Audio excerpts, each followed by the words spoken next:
Imagine that you've had a stressful day. You've dealt with deadlines, demanding clients, unexpected problems. You walk through the door at home, exhausted, and immediately a family member makes some offhand comment or asks you to do something that rubs you just a little bit the wrong way.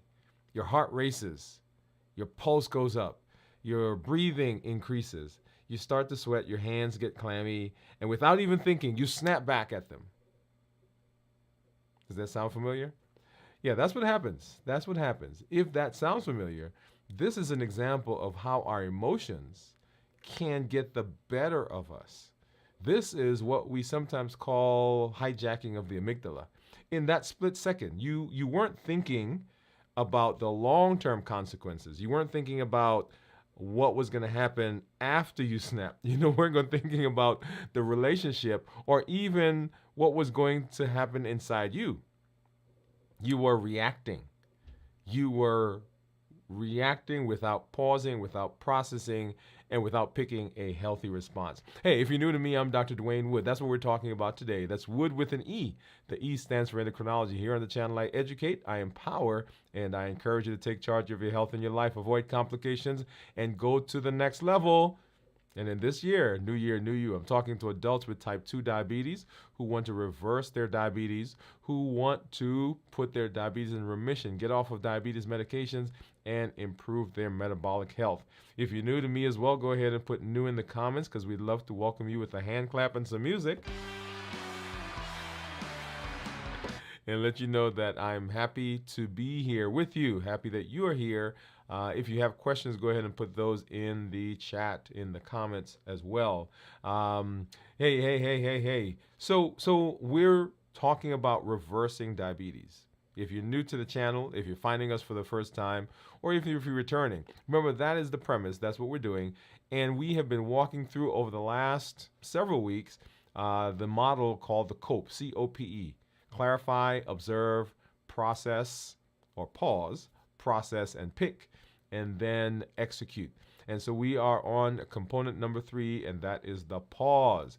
This is about learning how to create space between the trigger and your response. Like that example I just gave, the trigger was the things that happened at work, and what ultimately caused the response was that thing that happened or what somebody said or how they rubbed you. But it's about creating space between the thing that happened, the emotion that occurred, and the response that you have. And so that's what we're going to be talking about today, because that has significant implications on how we process and how we end up dealing with our metabolism. Because as you know, a huge part of what we do is we buffer by eating. And so we're going to talk about that here as we get into the show. Hey, welcome. You guys know how we do. I've got some monitors that we're going to be looking at over here in just a minute off to the side. Let's see. There we are. Got some monitors here. I've got my report they're going to be taking a look at right here. And that is my Dexcom Clarity report that we'll take a look to see what my blood sugars have been doing. I'm glad that you're here with me over the last roughly about a week. We've been off traveling, and you may have caught one of our streams, how to stay consistent while you were traveling. And where I was, there was horrible Wi-Fi and horrible internet. But I wanted to make sure that there was something that you guys had. So we continued, we recorded a few things, and then of course we had our video from the vault, and then this week in review. So hope you guys enjoyed that and are back in the saddle tonight to hang out with you. And I already see some of our community members that are out there. Let me go ahead and pop this one up. Let's see, let's do this one right here. And I see Steve is saying hello, Teresa, hey doctor, and everyone. And then of course Pamela is out there saying good evening to everyone. Glad that you guys are all here, our community members, as we move through the evening.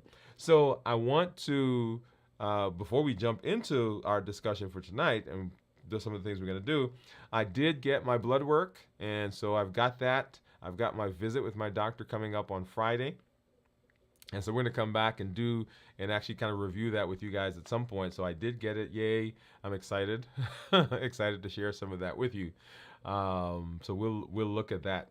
If you are out there and you're watching, I want you to be sure that you join us for our community meetup, which is going to be happening.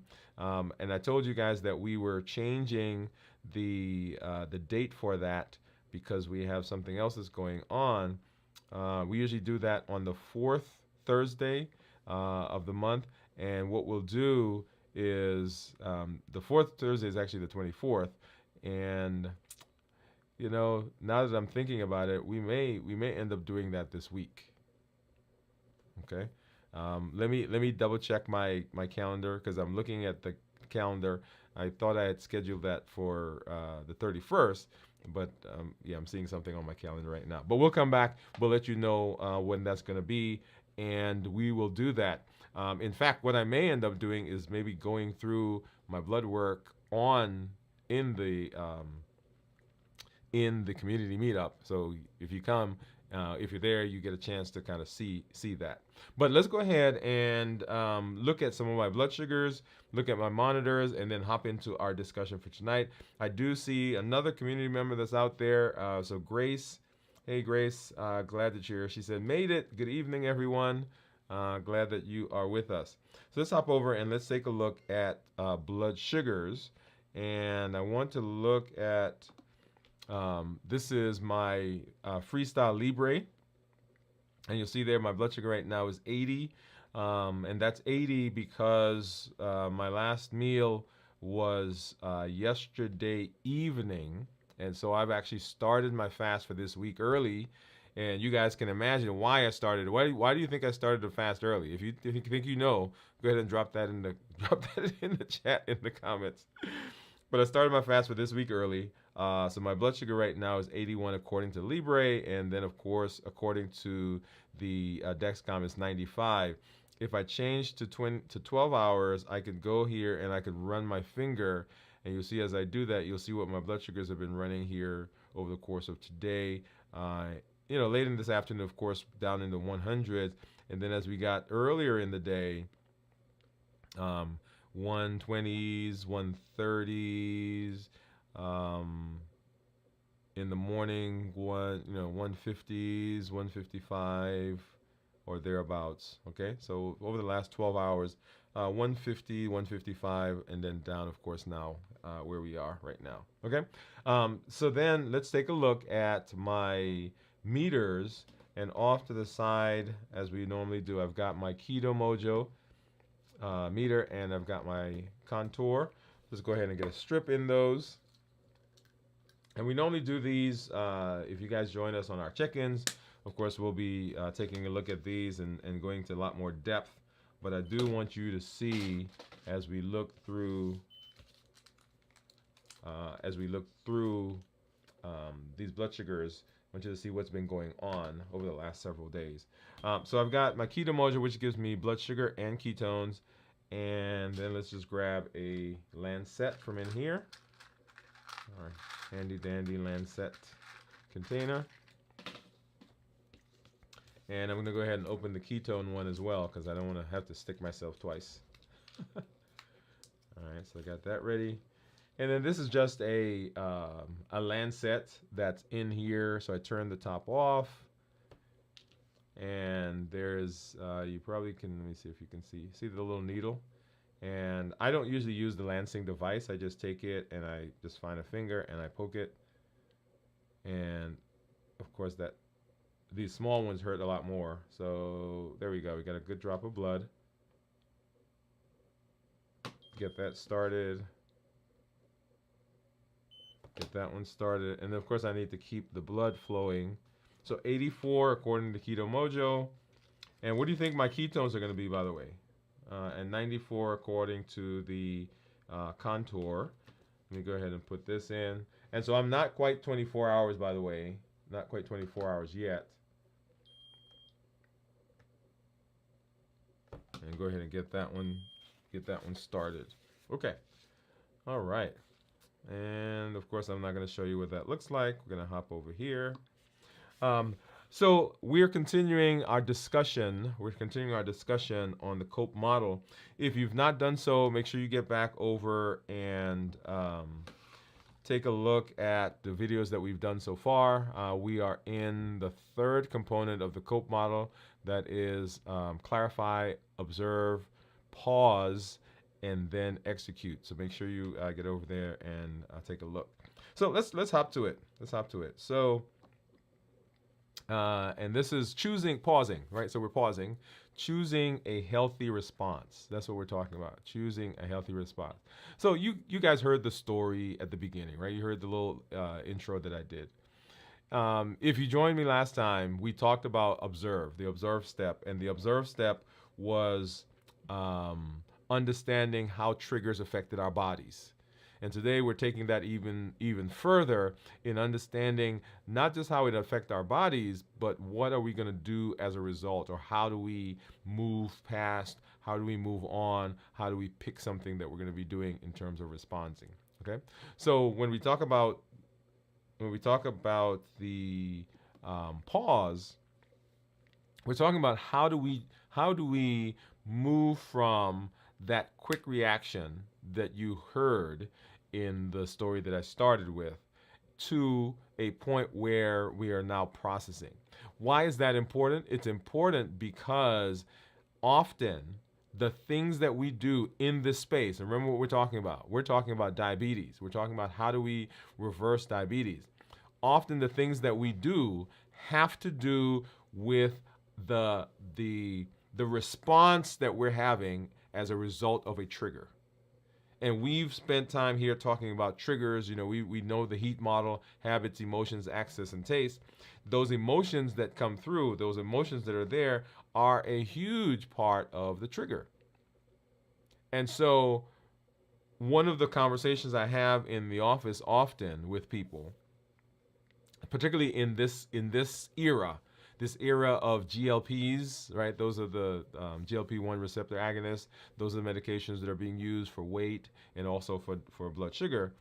The conversation I have with them often is that in the process of using the medication, what are we learning so that if something happens, that is, the insurance company says they're no longer paying for your medication, or you begin having side effects of the medication, we've got to stop the medication, or you're not able to afford the medications anymore.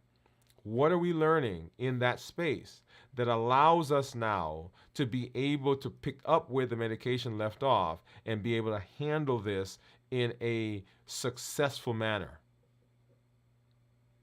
Right? So I want you to hear what I'm saying. Right? People ask me all the time, oh, what do you think people should be on GLPs? Or do you think that people are taking the easy way out when they're on GLPs?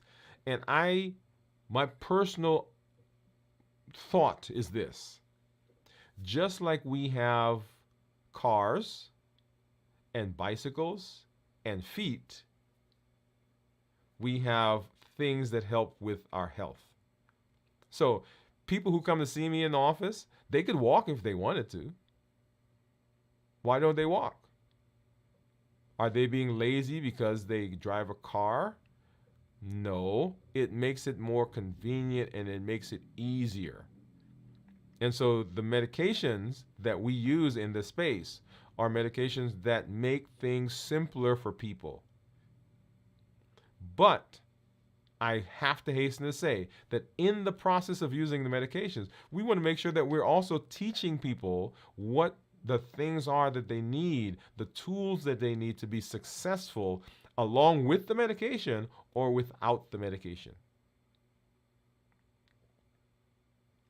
So I want you to follow that, right? So whether you're on medication or not, then we still want to learn some tools that will enhance, cooperate with, be synergistic with the medications that you're on, that we set you up for the best possibility of success.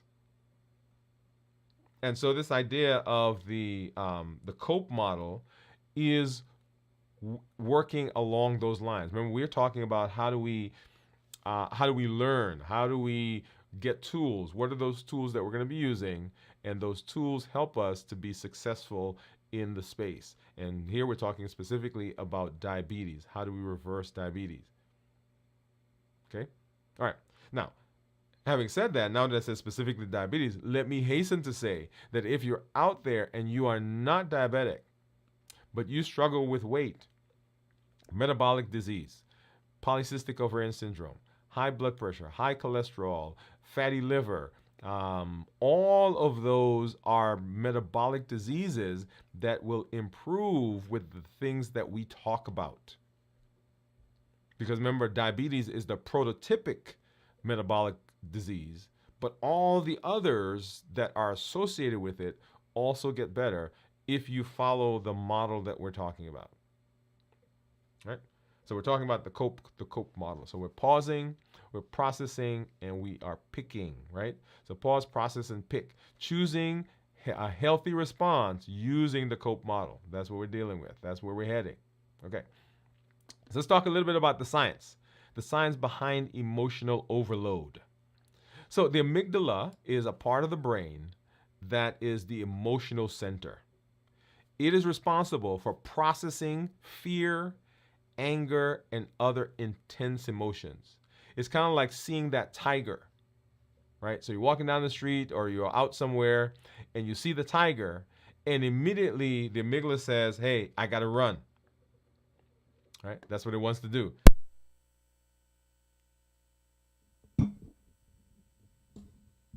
There we go.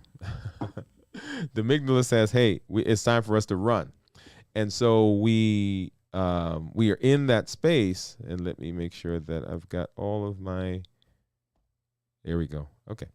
So the amygdala says, hey, we're gonna run because we need to get out of here. We see the tiger there, and we don't want to become tiger food. Okay, you guys got that? So that's the amygdala's job. Its job is to keep you safe. Its job is to protect you. And so it responds when it sees that tiger by saying, boom, let's go. Now, there is another part of the brain that has to sometimes take over. But the amygdala, that's the part of the brain that says, hey, we're doing this. Let's start running because we see that. When we're triggered by emotions, the amygdala sees those emotions just like a threat in real life. And when I say real life, I mean an actual physical threat. So when someone is mean to you, when someone yells at you, when you feel anxious, when you feel that anxiety that comes from public speaking, when you feel anxiety from going to see your doctor, when you feel anxiety over that conversation you had with your spouse or your brother or sister or mom or dad, those emotions show up and the amygdala sees them and it reacts to them just like it would react if you saw the tiger. And when the amygdala is activated, then it can short circuit some other parts. The prefrontal cortex, on the other hand, is the reasoning part of the brain. It's the thing that modulates everything else. This is responsible for logical thinking and decision making. But the amygdala, when it starts working, it can actually hijack the whole process. And this is called amygdala hijack or hijacking the amygdala. Okay. So let's go back to the idea of the tiger. So you see the tiger and the amygdala says, hey, we're going to run. Right. So we're getting ready to run. But the prefrontal cortex comes all along and says, hey, yeah, we can run. But remember that tiger is in a zoo. Notice what happened. The situation didn't change. The amygdala still saw the tiger, but the prefrontal cortex gave context. And so the context was, even though that tiger normally we would be running from it, we don't have to run because that tiger is in the zoo. Does that make sense? Right? So that's the amygdala and the prefrontal cortex. So why is emotional hijacking? Why is this harmful? Why can it be harmful? Well, for one, it's an instant reaction. We react based on emotions rather than rational thought. In that case with the tiger, we're running down the street, where we go to the zoo and we took off running down the street, only to realize, hey, we've wasted this energy. We didn't have to run.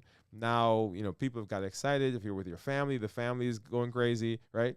So that instant reaction, that instant response is what comes out when the amygdala is hijacked. The other reason why hijacking is harmful is because we lose control, right? Because we can't consider the long-term consequences. Have you ever heard people say, well, I just gave him a piece of my mind? Yeah. And that usually means they just said what they wanted without thinking of the consequences. And there are immediate consequences and there are long-term consequences to all the things that we do. And when we react instead of responding, when we react out of the moment, then that has ramifications down the road. Now, remember that, and here's a big idea, a big thought. Just because you believe it to be so doesn't mean that it is so. And this goes back to what I talked about before. I said we all have emotions, and the emotions that we have are valid. No one can tell you that you should not have a particular emotion, right? Because your response to me is your response to me. Your response to that situation is your response to that situation. No one can take that away. No one can say you should not. So your reaction is your reaction. But just because you reacted that way doesn't mean that what you are reacting to is real. The fact that you think he doesn't like you doesn't mean that he doesn't like you. The fact that you thought that what your boss said to you was a criticism, right, a personal criticism, doesn't mean it was. Or the fact that you think that the boss doesn't like your report, or you can't succeed, or you're never going to pass that exam, or you're never going to lose weight, or your blood sugars will never get better, that does not mean that that's reality. And so when we are in the space where our amygdala is hijacked, the harmful part of that is that we lose control and we begin thinking in a way and responding and behaving in a way that is not true. Also, it damages relationships, like you saw when we talked about there at the top of the show, right? So you are in the process of damaging that relationship because of your response, emotional outbursts, impulsive actions. They can harm both professional and personal relationships because people now begin to see you and react to you in a different way. And then, of course, there are health impacts or health implications. So stress-related behaviors like emotional eating can impact both mental and physical health. So down the road, the response that you had here and the response that you're developing and the way you have of dealing with things now have implications down the road. Because if every time you get stressed, you eat, every time you get stressed, you go out and you get ice cream, every time you get stressed, you stay up late, every time you get stressed, you get into alcohol or use some substance, down the road, guess what? That's going to have some implications. And so the reason that we are dealing with the C.O.P.E model, specifically in this space, is it is a way to begin dealing with the things that go on in our lives, those emotions, those triggers, so that we can have another tool as we work on reversing our diabetes, right? So why are they harmful? So what we want to do is we want to build a path. So the C.O.P.E model helps us break the cycle of emotional hijacking with steps that allow the prefrontal cortex to regain control. Right? So that's what we want to happen. We want the guy who thinks, the part of the brain that's thinking, we want it to take over, and we want it to regulate what we do. And we want to be able to do that. Once again, in this space, we're talking about diabetes. We want help to do what we need to do without resorting to buffering behaviors like food. All right. So why is pausing? Why is so the goal? So you got that, right? So that's the goal of the C.O.P.E model. So why is pausing so important? Well, pausing is important because it creates space between the trigger and your response.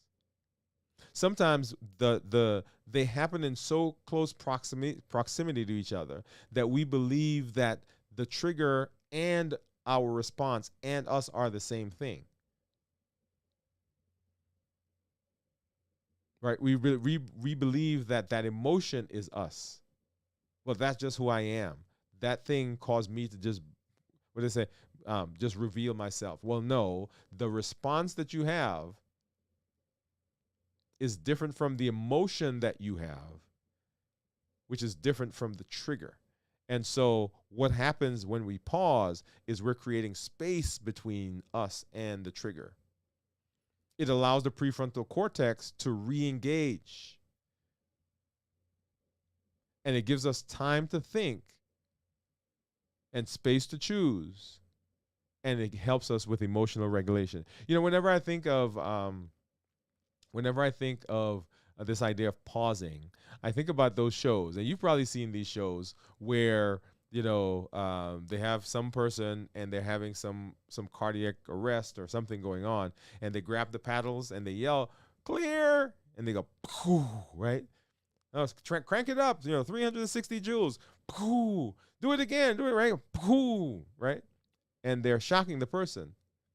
And most people, when they see that, they believe that what they're doing is they're actually, with the shocks, they're restarting the heart. Right? So people believe that, we got the electricity that's coming through, and when we shock them, what we're doing is restarting the heart. And actually, the very opposite is true.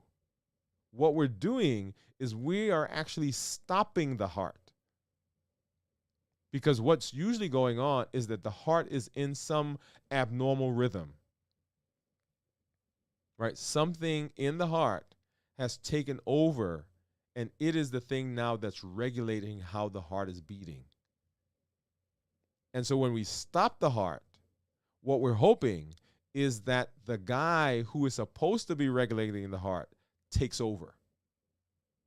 So basically, we're going to stop all the cells and give enough time that we hope that the cell that's supposed to regulate the heart takes back over. And that's what the pause does. The goal of the pause is to put distance, to basically stop the process in its tracks, be able to stop the amygdala and allow the prefrontal cortex, which is supposed to be in charge, to come back and to begin regulating what we do. So that's the goal. We want to halt it and say, okay, now, hey, you go ahead and you take over and do what you're supposed to do. So that's what the pause is supposed to do. It gives you time to think, space to choose, and emotional regulation. Right? So let's talk a little bit about the biological implications of pausing. So when we pause, we activate the parasympathetic nervous system. There are two major systems. It is the parasympathetic and the sympathetic. The sympathetic is that fight or flight. That is, hey, I see a tiger, let's go. Right? That's the sympathetic. That is the heart rate's going up, the breathing is getting faster, blood is pumping faster. All of that has to do with the sympathetic nervous system. And the body changes in response to the sympathetic nervous system. That's why you see the tiger, and as soon as you see that tiger, the brain or the eyes, There's a signal that goes to the brain, and the brain activates the amygdala, right? The amygdala takes over. And the amygdala has these automatic things that it does. It's kind of like, actually, I just thought about this right here on the show. Do you guys remember? I'm a Star Trek fan, by the way. I like everything sci-fi. But if you go back and you look at the original Star Trek, right? They have these red alerts, right? Or if you listen to them, everybody talks about red alerts. But the red alert came from somewhere. And if you go back and look at some of the shows that they've done that gives you the backstory, what happened was, what used to happen is that whenever they encountered an enemy, they would have to go around the ship and turn on the shield, power up the phaser, power up the torpedoes, power up this, get communications in a certain way, send off communications to Starfleet, right? So they have to go around and they have to do all those things manually. And one day somebody says, why don't we just have a button so that when we hit the button, it automatically does all that stuff for us. And that's how the whole red alert thing came about, right? So when they hit red alert happens and all of those systems get activated. And so in the body, that's what happens with the amygdala. It sees a tiger and it takes over, and all of the signals, all of the systems get activated. The heart rate goes up, the eyes dilate, depending on what's going on, right? The muscles begin to get tense. We maybe clench our fist. Our breathing improves or goes up because we want to get more air. So all those are sympathetic. Well, on the opposite side of that is what's called the parasympathetic nervous system. And the parasympathetic nervous system is the system for calm. It relaxes things. Where the sympathetic activates the muscles, the parasympathetic relaxes the muscles. Where we get tense with the sympathetic, the parasympathetic gives us rest. And it's actually called, just like the sympathetic's called the fight or flight, this one is called the rest and digest. Rest, just kind of hanging out. Okay? So that's the parasympathetic. So when we pause, what we're doing is we are activating this system, and this system gives us that relaxation, the calming of the muscles, slowing of the heart rate, decreasing the breathing, right? All of those things happen. This reduces the production of those hormones, cortisol and epinephrine. Because remember, those are the guys that are out with stress with the fight or flight. And the parasympathetic says, hey, no, we don't need that. So by pausing, what you're doing is you're slowing your breathing, you're lowering your heart rate, you're lowering your blood pressure, and this helps your body to exit that heightened state that, okay, I've got to go, right? The body now begins to exit that.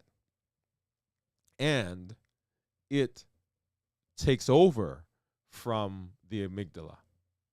Or I shouldn't say it takes over, it regulates the amygdala. Because the amygdala is, by the way, let me say this, and I don't want you to walk away with an idea that the amygdala is a bad part of the body. The amygdala is doing its job. Because when you do need to run from that tiger, by God, you better run. If you need to respond to some kind of threat, the amygdala is right there, and its job is to do that for you. All right, so it's not a bad thing, but what we want to do is in those situations when we are not in those types of danger, we want to regulate. And even in times when we're in that danger, we know we want to regulate as well because we need to be able to think. And we'll make a point about that here in just a minute. Okay, so this helps the body exit the heightened state that's caused by the amygdala hijack. So how do we effectively pause in emotional moments? Now I'll tell you. So when I first got married, my wife and I went to a bunch of seminars. Right, went to a bunch of marital seminars, And they would teach us all these different mechanisms. And if you're out there, if you've been married, if you ever went to counseling, if you ever did premarital counseling, if you ever do something at your church or even the community center, they're always talking about these things, right? And all of the mechanisms, all of the things that they teach us, I think they're amazing. I think they work. I think they give good tools. Now, here's the problem I've always had, and here's the problem that we all have. That in that moment, we don't think about that thing.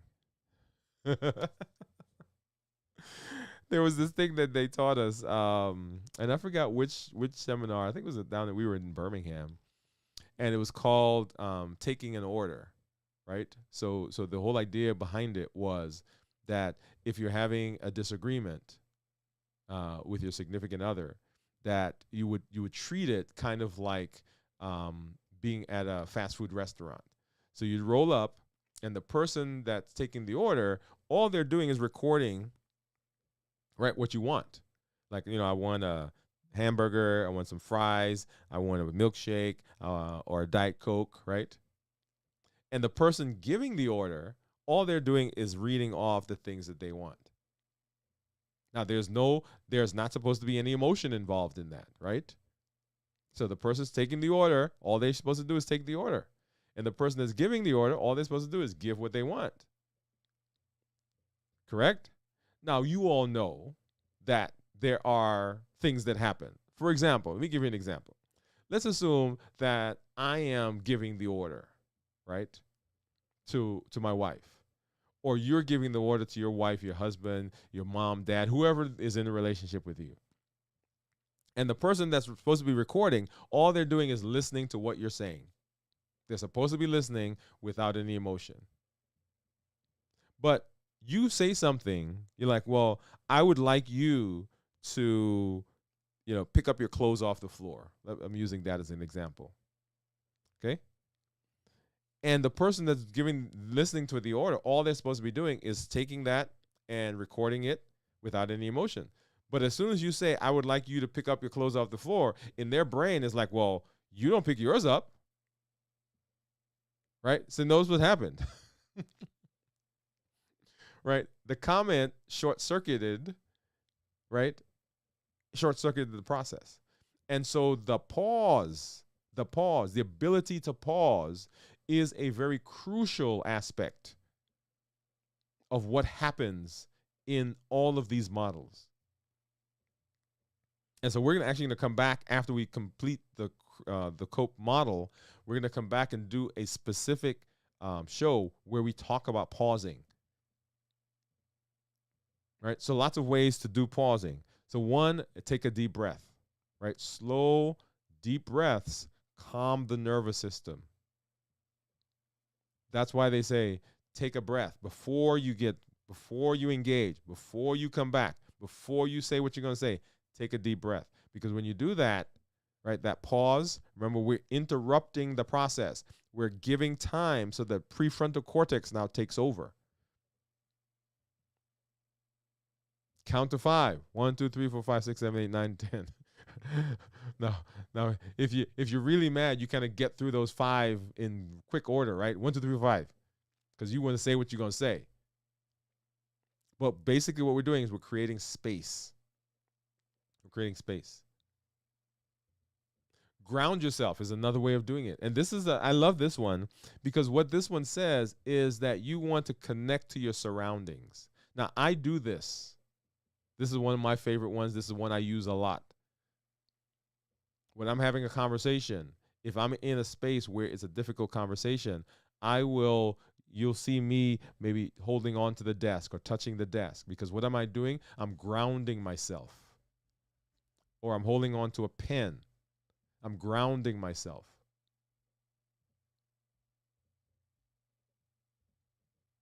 Right? Anyway, you guys get the idea. Because there's a physical thing now. Next thing you can do is you can step away, physically remove yourself from the situation if possible. Physically remove yourself. And then remind yourself of the bigger picture. Ask, is this reaction, what I'm about to do, align with my long-term goals? So it may feel good in the moment, but does it align with my long-term goals? Now, where does that come into play for us? All right, here it is. Here it is. Here it is. That ice cream, sure enough, felt good right then. That chocolate.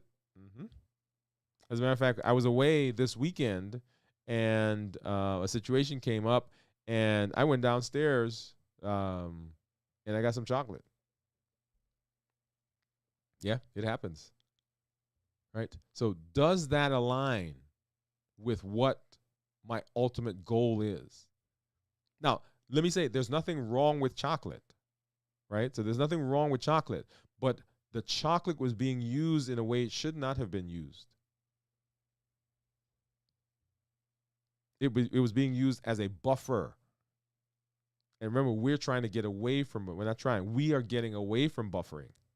We're not buffering anymore. We're coping. Okay. All right. So remind yourself of the big picture. So why do I need to process? Right. So we said pause. Process is the next part of the P. Processing is shining the light on your emotions. Right. Opens it up to the light of day. So instead of letting them control you, and people say this all the time, I can't control myself. Right? That she's going to get a piece of my mind. I'm just going to say what I'm going to say. Like I'm going to say it. When I'm going to say it. So what you're doing is you're taking the time to understand what's going on. You're taking the time to understand the emotional reaction. We're taking the time to understand what's really happening, because often our first emotional reaction is not the most accurate.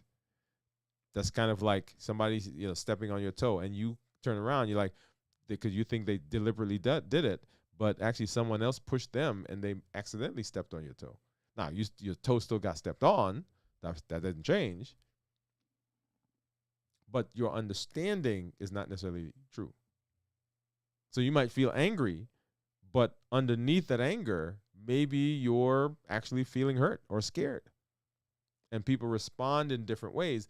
If they don't understand the feeling, if they don't understand the emotions that's going on, then that can cause problems. And in our case, we're talking about eating. Right? And you guys know my thing, right? So I am a ice creamaholic. Is there such a thing? People talk about chocoholics. I'm an ice creamaholic and a juiceaholic. I think I'm gonna claim those two. Those are my things right there. Ice creamaholic and a juiceaholic. So that's what processing means, right? So processing, how do we do that? We acknowledge our emotions, right? We name it. We're feeling angry, we're feeling hurt, we're feeling depressed, we're feeling whatever it is.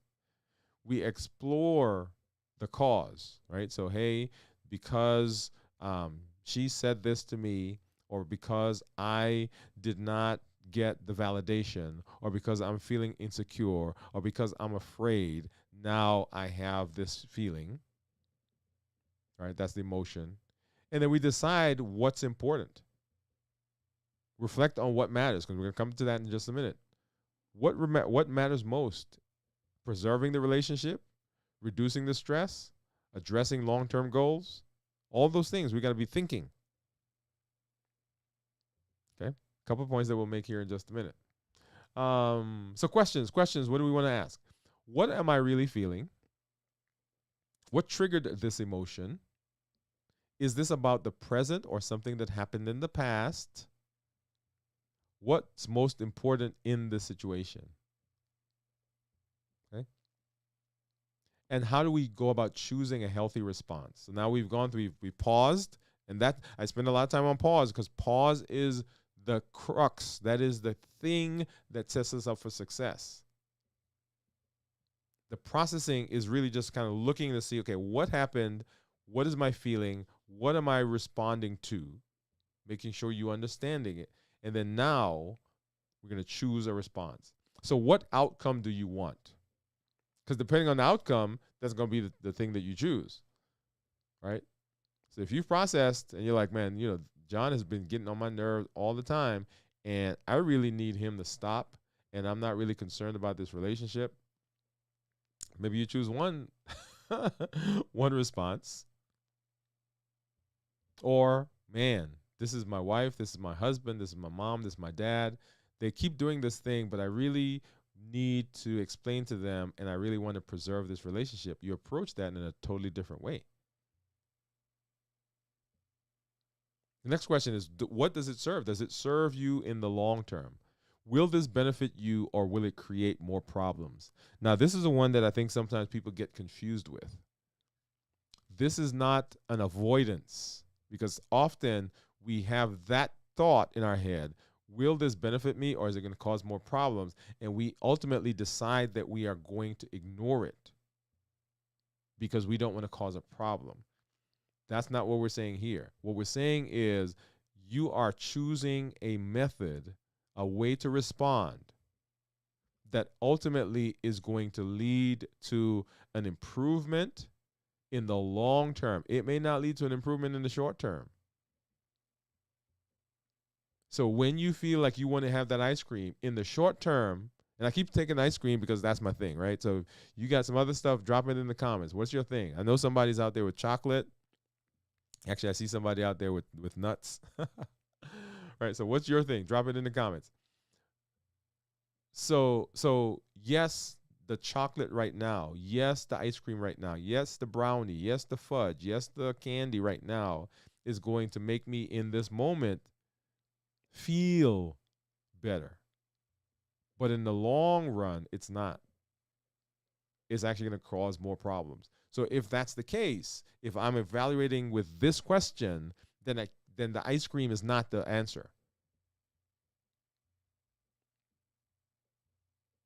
Does it align with your values? Does this reflect who you want to be? The successes that we have are the stories that we tell. Find me someone who's telling a good story about themselves, a successful story about themselves, and I'll find you someone who's successful.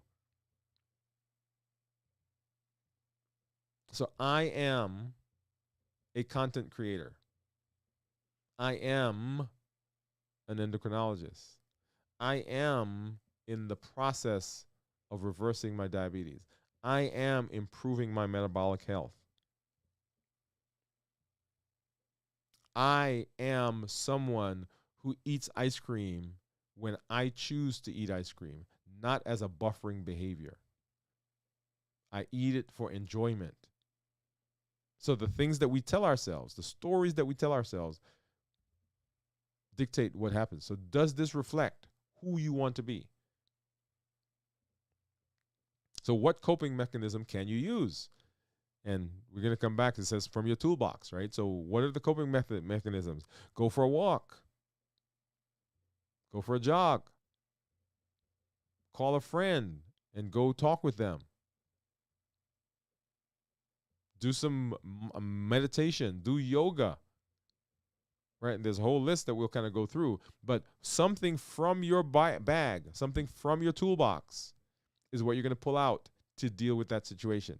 So because you got upset at work, or because something happens to you at work and you walk home and somebody says something to you, then that moment you're going to pause. Okay. I'm pausing. I'm breathing.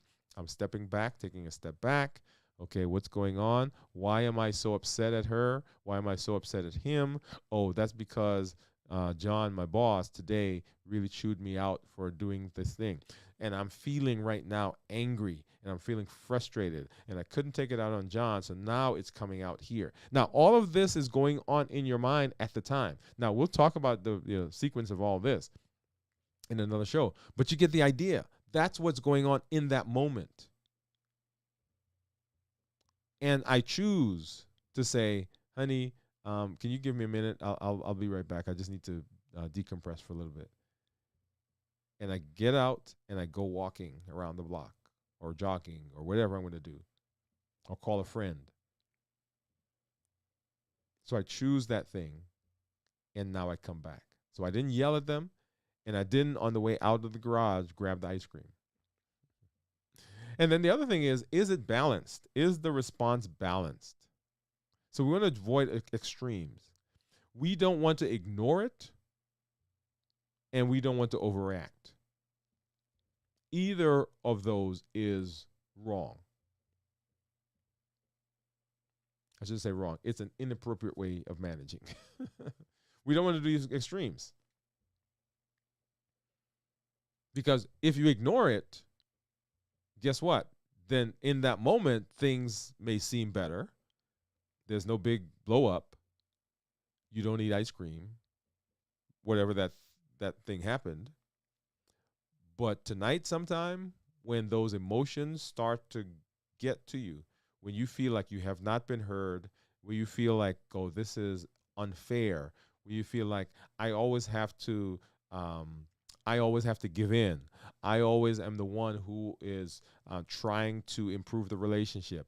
I'm always the one at work who's picking up the extra job or the extra work when other people are slacking. I'm always the one. I can't get ahead. I can't be successful. My weight is not going the way I want it to go. My blood sugars are not improving like I thought they were going to improve. I didn't get off the medication. My blood pressure is still high. My cholesterol is still high when I went to the doctor. Whatever the thing is, if you ignore it in that moment, those emotions, they have not gone away. They're coming out. So we don't want to ignore it. And then we don't want to be over the top in our response. So we want to choose an appropriate response for where we are heading. Okay. So let's run through. I want to talk a couple of scenarios. So scenarios from work. Right. So a colleague criticizes your work. Colleague criticizes your work. Number one, you're going to pause. Right. So take a deep breath. Don't respond right away. You're going to process, realize that you're feeling disrespected, but you want constructive feedback. And so what I'm going to do is I'm going to pick something that aligns with who I want to be, what I want to happen, and the eventuality of this situation. So I asked for clarification on the feedback that they gave instead of reacting defensively. When I paused, when I took that breath, I stopped the amygdala and allowed the prefrontal cortex to take over. You guys got that? Okay, here's another one. So a family situation, right? You have a disagreement with a family member, right? A conversation with a family member is getting heated. And so just like I said before, you pause and step away. Say, hey, excuse me, I need to step away for a minute. And I calm down. I process. I recognize that I feel unheard and disrespected, right? They weren't listening to me. We were talking, and they just kept trying to make their own point. And so that's what I'm feeling. I'm feeling unheard. And so what I'm going to pick is something that aligns with who I want to be, what result I want from this situation.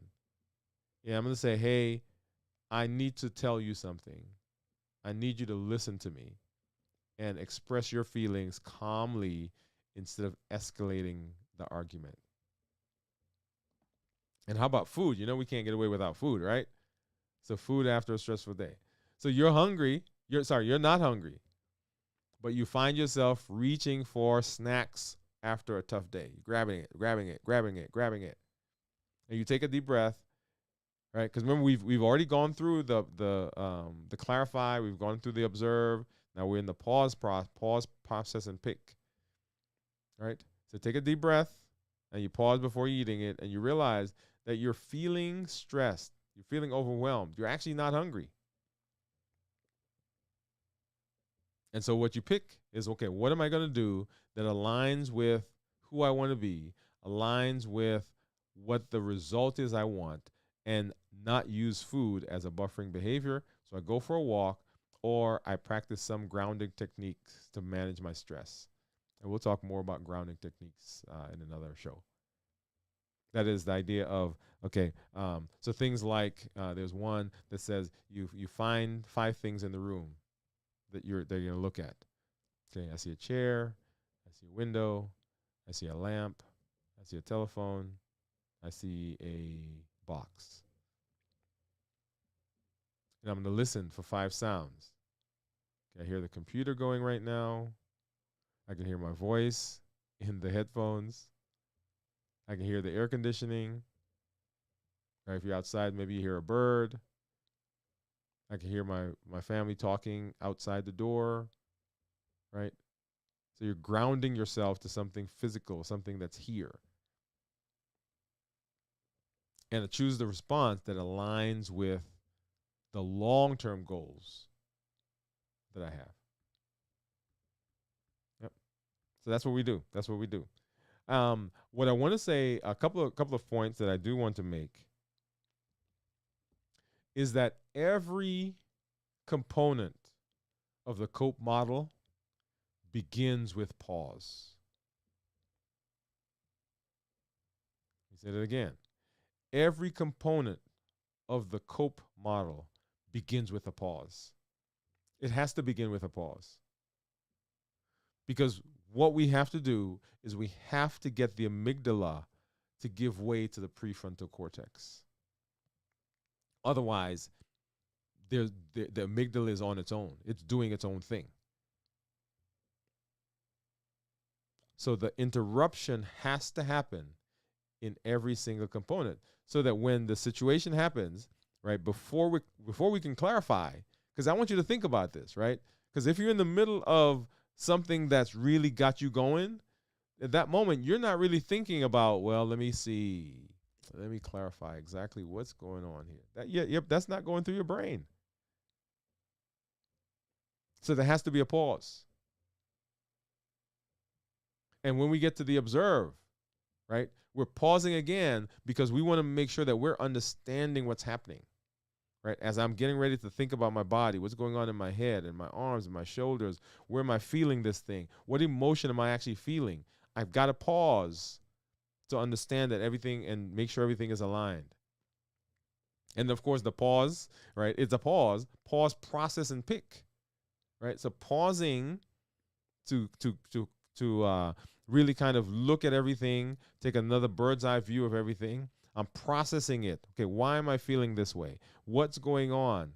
And now I'm getting ready to pick something. Hey, what am I going to pick? In order for you to be in that space, you have to have pause. And we'll talk about pause again before we execute. But every component of the C.O.P.E model begins with a pause. That's why pausing is so important. Now, here's the thing. And we'll make this when we actually do a show on pausing. Pausing is not natural. Let me pause there. Pausing is not natural. Your amygdala is ready to go. And in order for this to become second nature, you have to practice. Because in the moment, it's going to be difficult. In the moment, the amygdala is going, your adrenaline is going, cortisol is high, right? Your heart rate's going on, your fists are clenched, your teeth are clenched, and everything is ready for a fight. And in that moment, it's hard to think about coping because you're ready in that moment to eat the ice cream. You're ready to give them the piece of your mind. You're ready to drive across town to get that chocolate. You're ready to make that pasta. You're ready to grab that muffin. So in that moment is not the time for the pause. You have to have been practicing this before, which means that throughout your days, throughout times when you are not in the process of eating and responding to that, you've got to be practicing, taking time, putting it on. I've got on my calendar, right? I've got a alarm that goes off 3 times a day. It says, "Are you willing at this time to do what it takes to be successful?" And it gives me a pause. And it's not like I take 10, 5, 12 minutes. It's like that reminds me in that moment, okay, let me practice my breathing. Let me take a breath right now. Let me work on my mindfulness in this moment. And the more you do this, this is that neuroplasticity, right? What you're doing is you're building connections so that when the situation happens, the amygdala may initially try to jump in there. But because you have been practicing, because you've been working on this, one of the other options that shows up is the pause. And when you pause, when you can pause, the prefrontal cortex covers the amygdala and it begins to regulate it. So, what I want you to do is I want you to be practicing. So, in your day, I want you to set some alarms and I want you to pick two techniques. One, I want you to breathe, the deep breathing. So you inhale for 4 seconds, hold it for 2, and you breathe out for 4 seconds. And you do that 3 or 4 times. Inhale, hold it, and exhale. Inhale, hold it, and exhale. Okay, so that's one. And the other one is I want you to practice one of the grounding techniques. And the grounding techniques is where you just, in your environment, right, find 5 things that you're going to focus on. And I'm not talking about focus and staring and staying there for 10 minutes, right? 5 things. What am I going to focus on? One, I'm going to focus on my monitor that I'm looking at. I'm going to focus on my phone. I'm going to focus on that light that's above my head. I'm going to focus on this mic. I'm going to focus on this watch, right? 5 things. Because what you're doing is you're taking your mind off of the emotion and you're forcing it to have to delineate. You're forcing it to have to connect with something.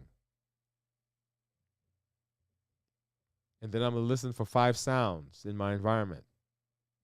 The air conditioning, the hard drive that's running, the computer that's humming, right? Whatever it is. It's a grounding exercise.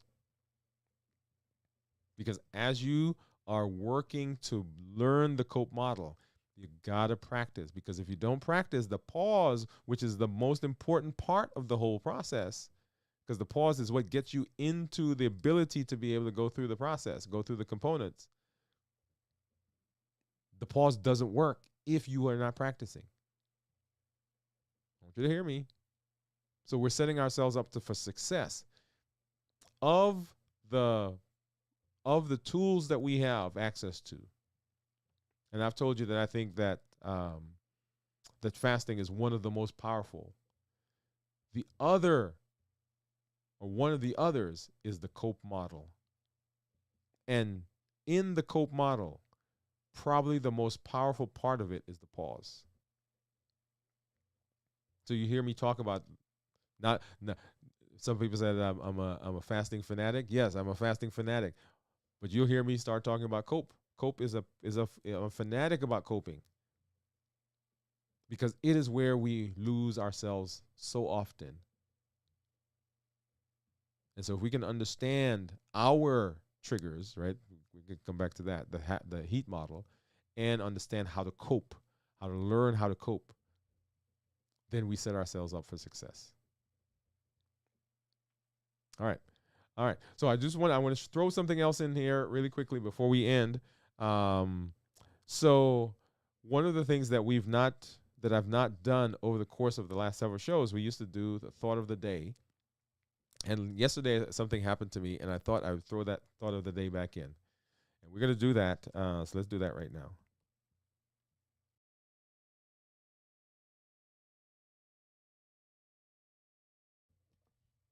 So yesterday I went to the grocery store, and I got out of my car, and I was walking into the store, and had my phone with me, and I looked at something and stuck it in my pocket, and I'm walking, and there's an empty parking spot and I'm walking across the parking spot to go to the store, and a truck, one of these big pickup, not one of the small pickup trucks, like a huge one, began pulling into the parking spot. And as I'm walking across it, right, the truck is coming to me and it's not stopping. And it got to the point where I literally was able to reach out. That's how close it was to me. And I started banging on the head of the on the fender because it wasn't stopping. And I was upset. And I walked around to talk to the driver. And there was a guy in there, and he said to me, he said, "Man, I'm so sorry." He said, "I didn't see you." He said, "I turned the corner, and the sun came into my eyes, and I was pulling in. I didn't know anybody was there." And I'm gonna say to you, as I'm talking to you now, if he had been going just a little faster, or if he had not stopped immediately when I banged on the fender of his on the hood of his truck, then I would have been. I'm not sure what would have happened because, like I said, it was a huge truck. So anyway, so I go into the store, I get all my stuff, and I'm checking out, and so he finds me. So this guy, because he was coming too, and we sit and we talked for a while, and he said, "Man, I'm so sorry that," and he said, this could have been a horrendous day for both of us, and I agreed. So anyway, so I went and I was checking out, and I was getting some stuff for my fast, right? So I was getting my zero sugar tea, and they had, I thought it was buy two get one free, right? That's what they do. Anyway, so I went back and I was checking the price because the guy at the cash register said, "No, that's not the one." So I went back, and when I came back, all my stuff was in the cart, and the cash register or cashier said, "Oh, this guy came up and he said that he paid for all your stuff, and he said that he's so sorry that he almost hit you." Yeah. And so my thought for today is this. I went to the store, and when I walked into the store, because we had come back from our trip, we went to DC, and I was feeling a little down. I was out of sorts. My schedule had been thrown off. Went there, and like I said, I went, got that chocolate, that buffering.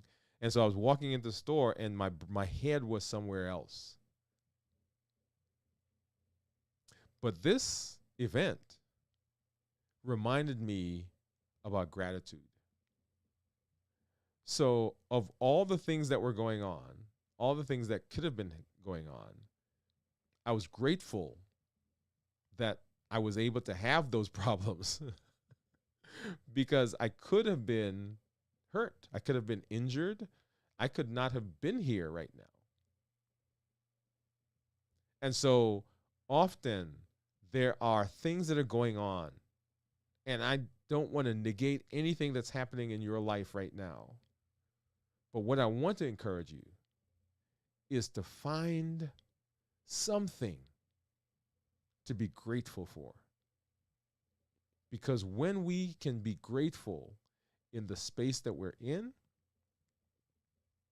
then the buffering behaviors are not as pronounced. When we're grateful for where we are, for what we have, what we can do, then our buffering decreases. So I'm so excited that I get a chance to spend time with you, to get to hang out with you, and to be in the space because I'm grateful for what I have. I'm grateful that I am alive. I'm grateful that guy stopped when I banged on his truck. And I'm also grateful that he came in and we were able to talk and just have a conversation because I think it enriched his life, it enriched my life, and I'm sharing that with you right now, and I'm hoping that that experience enriches you because gratefulness is a key to our success. And that is our thought for today.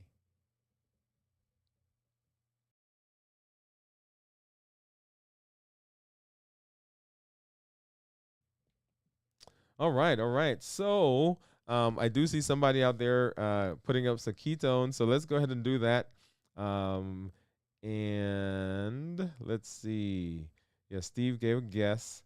And remember, I am fasting. It's gonna be right at actually, yeah, right at 24 hours. Right at 24 hours now. So let's go ahead and pull that over really quickly, and so we could take a look at what my ketones are. Steve said he thinks it's going to be zero point 0.6. So let's go ahead and put that on and go ahead and get that synced. And drum roll, please. Okay,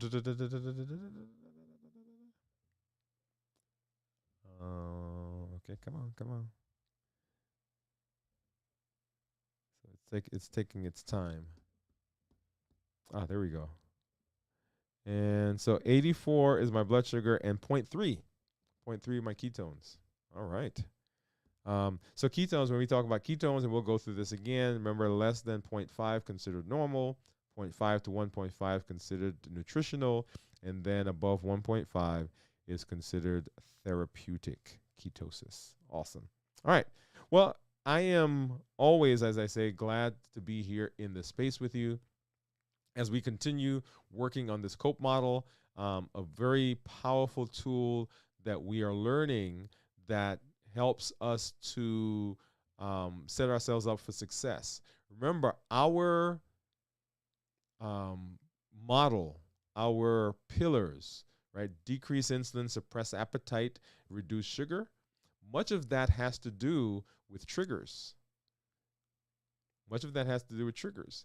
And so here is a tool that we have that we can now apply to the process of helping us to overcome some of those triggers and to deal with the situations that cause us distress.